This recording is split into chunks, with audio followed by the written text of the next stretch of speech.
of the things about the Viking stories, about the Norse stories, is that not very much of the narrative actually happens in Asgard. An awful lot of the adventures of the gods happens when they leave Asgard. And in this case, the story happens with interaction with giants. Odin, Thor, and Loki go travelling, and they have with them Thor's goats. It's not really made clear whether he rides in a chariot pulled by goats, or whether the goats simply trot along behind him. But as was their due under the laws of hospitality, our three travellers stop at a farmhouse. And although the family there are quite poor, they do, of course, offer the three travellers a bed for the night.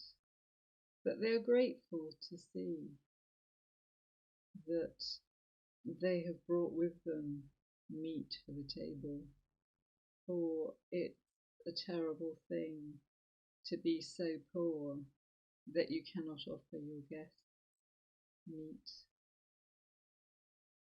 So Thor killed and skinned his two goats and laid out the hides on the floor. And the family ate well that night. And Thor placed all the bones of the goats on their hides. But the next morning, when by his magic he brought the goats back to life, one of his goats walked with a limp that was lame. And when he asked the family, the son, the Alfie, admitted that he had broken the bone of one of the goats so that he might eat the rich marrow inside. The story says that Thor was angry. Thor being angry isn't something that you really want to dwell on for too long. But the family agreed that as payment for the damage done to Thor's goat,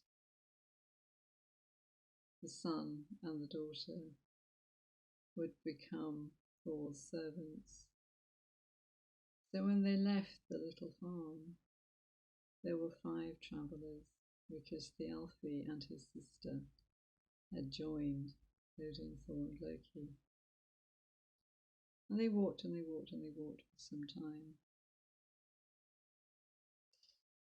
And they met another traveller on the road. He introduced himself as Skymir and agreed to walk with them. And when they stopped to make camp that night in the wilderness, Skymir took from his shoulders his own pack and said, "There is food inside. I'm going to sleep now. I've had a long day, I am very tired." So Skymir lay down and was soon snoring loudly. So Thor, who was always hungry, began to undo the bag to find the food inside. But try as he might, he couldn't undo the knots of the bag. So after some time, our 5 travellers simply lay down and went to sleep. But Skymir snored and snored and snored. And Thor couldn't sleep because of the noise of Skymir's snoring. So he got up, reached for his hammer, Mjolnir, wielded it and brought it down on Skymir's head. And Skymir rolled over in his sleep and said, I think an acorn just fell on my head." So Thor lay down and tried to sleep despite the snoring. The next day, our 6 travellers carried on. That night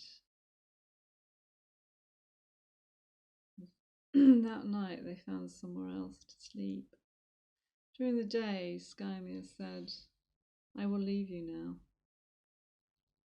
for my path lays to the north. I think your path lays to the east." So there were only the 5 of them sleeping that night, and they found a cave. They went inside the cave and found one large chamber, but off to one side was a smaller chamber, and that was where they slept.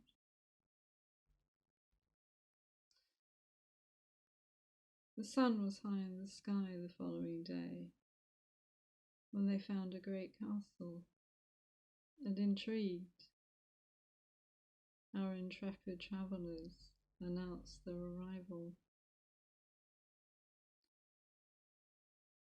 This is the steading of Utgard Loki.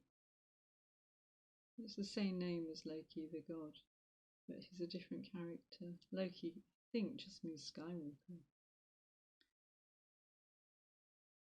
Welcome to Utgard.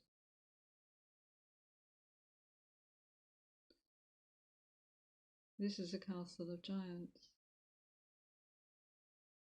So the people, the giants within, simply looked at Thor, at Odin, at Loki, and they certainly looked at the 2 mortal children, the Alfie and his sister, and said, "You're very small, you're very puny. What can you do?" And Thialfi, keen to prove his worth to Thor after the unfortunate incident of the goat's bone, said, "I can run. I'm the fastest runner in my village. I can beat anyone in a running competition." So Utgard Loki summoned someone to race the Alfie, and the 2 young men set off across a course. And Thialfi ran as fast as he ever could, and yet the other boy ran so much faster that he met Thialfi on the way back. And so the young man, who was now Thor's servant, was embarrassed, probably to the point of shame. Loki, always keen to be the centre of attention, said, "I can eat. I can out-eat anyone. I can eat and eat and eat and eat." Utgard Loki agreed. "We will have an eating contest." And 2 trenchers of food were laid out on the table, and Loki began to eat. And you've probably never seen anyone eat like this, for Loki ate his way through the whole trencher. And his competitor ate the meat, ate the bones, ate the sinews, and ate the trenchers as well. And he did it faster.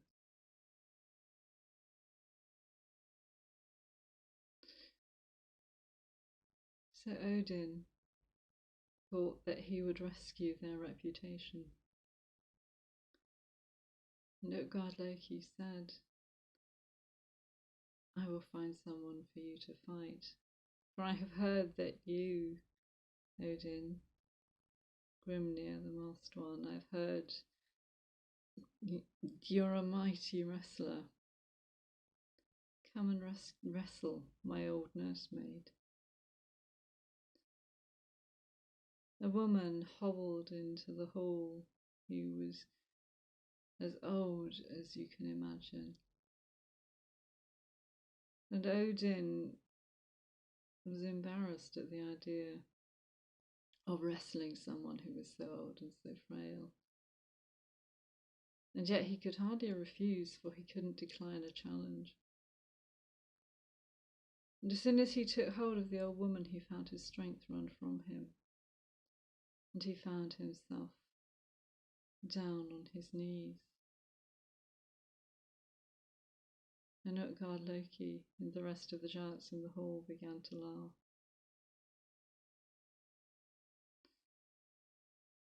So Thor said, I can prove our worth, and I can prove our might.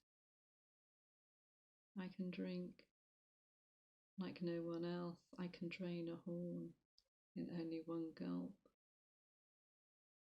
So a drinking horn was placed in Thor's hands. And Utgard Loki watched him and said, you will drain a whole horn in one gulp. Thor said, of course, I am Thor. He took a gulp, and then another, and then a third, and the level in the horn went down by only the breadth of 2 fingers.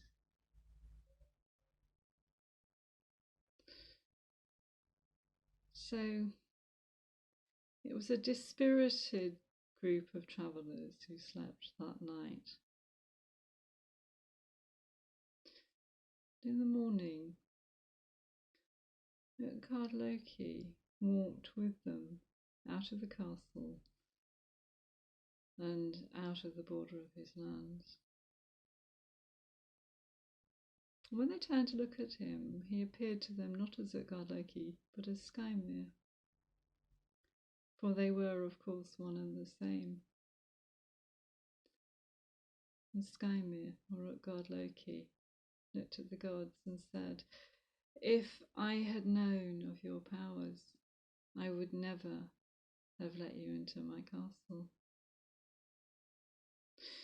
The bag of food that you couldn't open, I had bound with magic. No one could open it for. When you hit my head with Mjolnir, and I said that I thought an acorn had fallen on my head, I had placed a mountain in front of me to protect me. Look over there. You see the valley between those 2 mountains? That was the dent that you made with Mjolnir.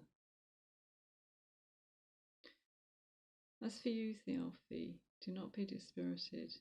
You ran faster than anyone I have ever seen run before. But your opponent was thought. No one can possibly run faster than the speed with which we can think. And Loki, indeed, you do eat a great deal and you do eat very fast. That your competitor was fire, and no one can possibly destroy things as fast as fire can. Odin, my nursemaid that you wrestled, the old woman, was old age itself. And of course it drains the strength and the power from everyone. No one would have been able to wrestle old age. And as for you, Thor, the drinking horn we gave you, it was connected to the sea. And we were all horrified when we saw how far the sea had fallen as you drank. So from that day on, the level of the sea went up and down. It's a little known fact that it was Thor who caused the sea to have tides. And Skymir turned and simply disappeared into thin air. And that particular giant never bothered the gods again.